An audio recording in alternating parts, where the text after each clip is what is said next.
What's up, everybody? It's Brandon from Box Office Banner and Cult Flick Symposium, and I'm here to talk to y'all about The Pope's Exorcist. Now, this is one I was not too excited for because I'm not a huge fan of this subgenre of horror. Now, I'm a huge fan of horror movies. I love slasher movies. I love monster movies. Pretty much anything under the horror umbrella. Even some, exorcism movies. Of course, The Exorcist, the almighty of almighties, all that.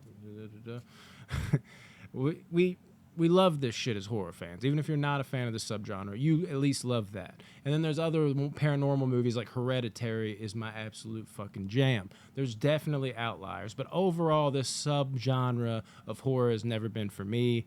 Even more so this. Like paranormal movies, it's probably about 8 out of 10 I won't enjoy. Strictly exorcism, tied to a bed. The devil's inside me. It actually comes out of me right now. I'm like, damn, should take this a little more serious. I'm sorry. Yeah, those kind of movies just have never really overall done it for me. It's hard to even really think of one because they all are the same repetitive thing. Now, I'm going to give you that. Slasher movies, monster movies, the horror genre in general can be like that, but I enjoy those things, so it works. The formula of an exorcism movie just does not work for me. But I was hoping here with Russell Crowe, maybe giving a committed performance. And Russell Crowe's kind of been that guy that was the shit. And then, he gained a lot of weight. And he was kind of on the outskirts looking in. That was Russell Crowe. And then he kind of faded into obscurity to some degree. And then, he was just in that movie Unhinged a couple years ago, which is borderline horror. I mean, come on. It's not a flat-out horror. But you got this guy trying to chase you down and kill you just because you cut him off in traffic. I believe that's what the plot of that movie was. But he elevated that otherwise probably average movie. I was hoping he could do that here. And did he do that? Russell Crowe does damn good in this movie. I'm going to say that much. But also what I just talked about is very true. What you may have feared. This is the type of movie that what you probably thought, as I thought, is exactly what you're going to get in the movie. So at least you won't be surprised in a bad or a good way. So I guess that kind of helps it. And there's that word again, way? It's tough for me, man, because it's not that this movie's bad, but it's what a lot of these exorcism movies are to me. It's average. But because there's been such a slew of these same formulaic average movies for so many years in this subgenre, it's just wore tired on me to the point where the average movies aren't even average anymore. They're bad. I almost would prefer these movies to be flat out bad because at least then there's maybe some comedic value I can laugh at. Makes you feel a little bit more alive where you're like, what the fuck was that? You have some genuine emotion to it rather than just flatlining your whole way across as you watch cliche here, cliche there. Cliche there, Nick Lachey. Yeah, he was in this movie. No, it just rhymed. No, random bad joke. That would be wild though. Nick Lachey, what a heater he was back in the day. What's that guy doing? Anyways, damn. Sorry, got caught there. Not even gay, but come on, dude. Nick Lachey was a fine ass man. Yeah, these are the reviews we do here, people. But back to the point. It does feel like 98 degrees in here too, dude. I'm sweating. Anyways, back to the point. The movie, I think, does kick off with a really good opening. It's not the coolest opening ever, but I don't want to get too far into it because I don't do spoilers here. Unless I'm talking about a show, then I go deep in each little fucking almost, at least I try to be intricate way. But I'm going to keep it pretty clean here as far as spoilers go. If not, completely none at all. Probably won't be any at all. And definitely no major ones. Just, that way you can go in as fresh as possible. The opening of this movie is good to me, because it's the ultimate, even this is a bit cliche at times, but it is Russell Crowe. That's not a huge spoiler, right? They won't ruin your time. Oh, Russell Crowe's in the opening? I'm out. No, Russell Crowe's in the opening, and it just kind of shows his ability and, his poise. And, he just has this vibe immediately, just he's so chill under pressure. You couldn't shake. He puts his hand out. Doesn't matter. My hand's probably shaking because I'm a fucking anxiety freak. Russell Crowe's not, though. That's why he's badass. Russell Crowe's he just reeks fucking coolness. I'm a fucking pimp, dude. Ain't nothing about to break me here. I'm going to put this to bed. I'm going to help out this situation. And I love the vibe it sold on that. And then it breaks into like an amazing, kind of old school classic rock song. And I'm like, okay, I'm feeling the vibe of this movie so far. And then we get a little bit of the new family that comes in, and Russell Crowe and the family. When I say new family, just the family of the fucking movie, right? Everybody, you always got to have the Exorcist family. Which, can I say this much? I will at least say this much. It's they're moving into a new home. Your classic movie like this, and when they're moving into this new home, can I just say that this new home immediately just, it's the type of shit like, if you're gonna get possessed in a new home that you go to, this would be it. Like, I'm not saying you're gonna get possessed there, but if you are, it's gonna be in this fucking place. Because you can just look at it and know, like, I probably shouldn't move into this fucking place. It looks like an old, like, abandoned castle. It's like the fucking Dark Castle logo that you might see before a horror film comes on. That company. It just, what are you doing taking your kids here? I don't give a fuck if this was tied into your family name and all that shit.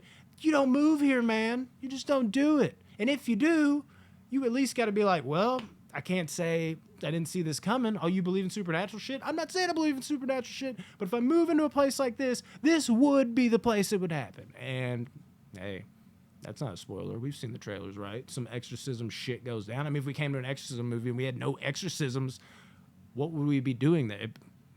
Why was this called this? What is going on? What happened in the trailer? We'd have a lot of questions, wouldn't we? So it's not a spoiler.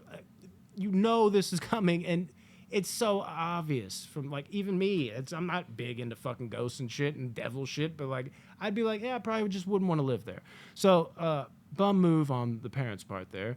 The kids, formulaic as fuck. They're not, most I can say about this movie is, again, like so many other exorcism movies, nobody's bad here either, acting-wise. They're just, they're mid.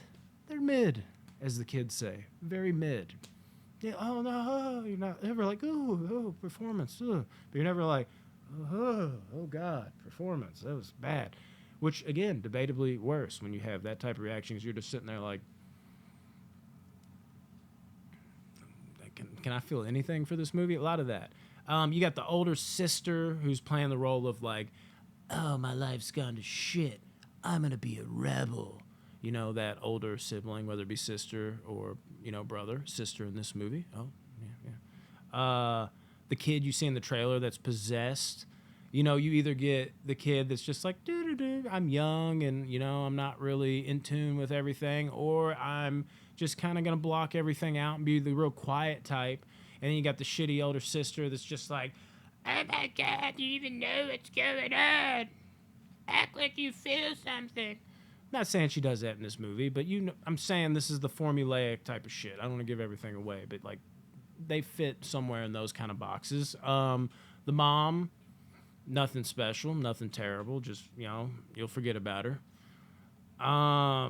Then there's another priest in this movie, and that pretty much makes up the cast for the most part, other than Franco Nero, who I love, and he's pretty good in this movie. I enjoy the scenes he's in. He's always badass. I mean, I gotta give this movie a leg up just for Nero and fucking, Crow. Because Nero, man, Cult Flick Symposium, come on, that channel I'm on. He made up so many of those kind of movies that we probably will talk about in the future, whether it be Westerns or just anything. The dude's a legend. The other priests in the movie, though, like, he started off, like, for real, honestly, like, the whole movie. Like, again, he was not bad. He was just mid. But I will say this much. By the end of the movie, he did kind of win me over. So he goes kind of, just here, if this is the line, he's like teetering over it now. So, he's a little sprinkle on top of the, overcooked steak that I'm just looking at like, I'm going to eat it, but I'm not too happy about it. The seasoning's not helping, but it's not the worst. At least it doesn't taste as burnt. Yeah, he's that, I guess. Yeah, on the fly analogies, people. And as far as scares go, this movie's not scary at all.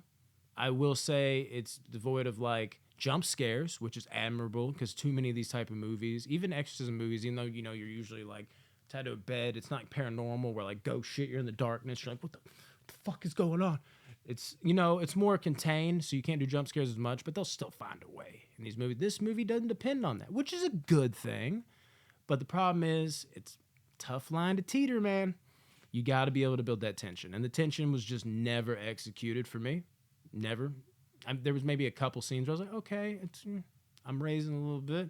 But then I died back off, and the 2% of the rest of the movie just doesn't really make those other scenes that memorable. And when you're looking at them, in the upper echelon of scary movies, like, are those scenes, even though they, raise my heart rate, minuscule, are they going to be remembered, or will I even remember them, like, even today, if I wasn't, thinking back and doing this review? No, nothing special. Yeah. Problem there is, good on you not doing jump scares, bad on you for not elevating the tension. And that's a tough line to walk, but they did not walk it. But that's not trying to be mean, but like, that's what you got to do. It sucks. It didn't pan out, but like, if you don't have that, you don't, you got every other exorcism movie that we've seen. And that, in a nutshell, is this movie. If this is your kind of thing, I will say, because of what Russell Crowe brings to the performance, he's fun at times amongst all this craziness. When he is serious, he's believable. He's fucking Russell Crowe. He's amazing.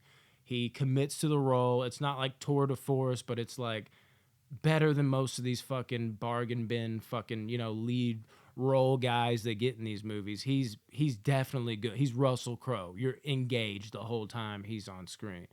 But when you're looking at this movie and you think about him off the screen, how bland it would be, it's kind of a scary sight. But even though I'm not going to give it a good score, I'm not going to go 6 out of 10, which is my version of good. 5 average, 6, 10, anything under 5 bad.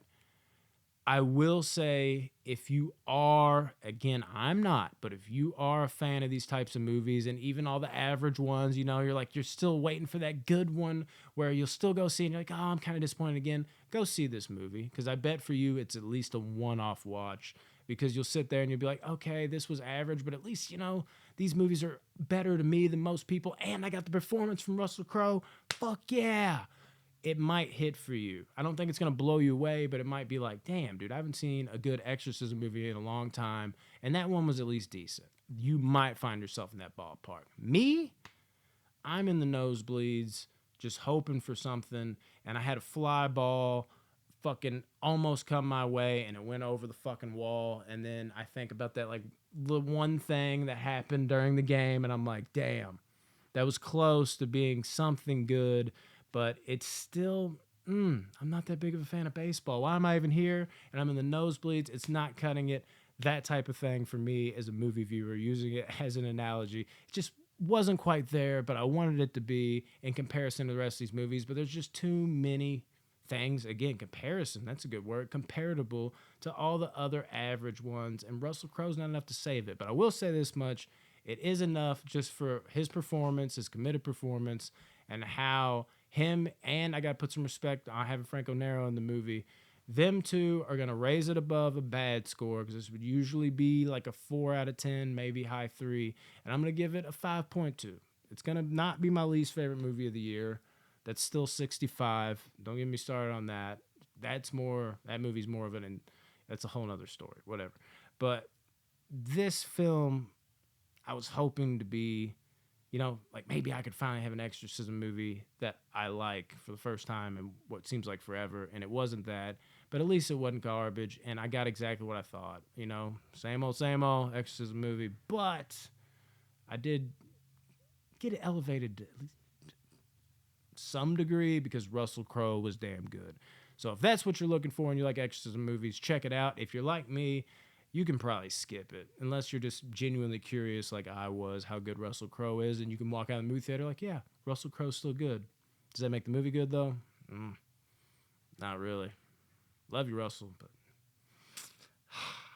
just wish you would have, like, damn, Russell Crowe brings the exorcism subgenre back. Not quite that. Love you guys. That's my thoughts. Let me know what your thoughts are. We need some better horror movies all of a sudden. Last couple have kind of dudded on me. Peace.